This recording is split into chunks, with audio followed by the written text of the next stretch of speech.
اگه بلایی سر جانم بیاد با دستای خودم میکشمت. بگو جانان کجاست؟ اشتباه کردی رحیم، اشتباه بزرگی کردی. آخه این چه کاریه که یه نفر رو به زور عاشق خودت کنی ها؟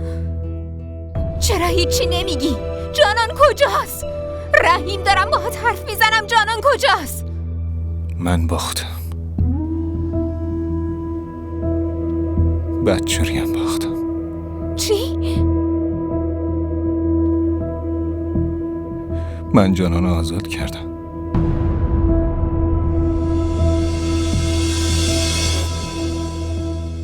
منظورت چیه که آزادش کردی؟ جانان کجاست؟ جانان تو خونش اسکندر.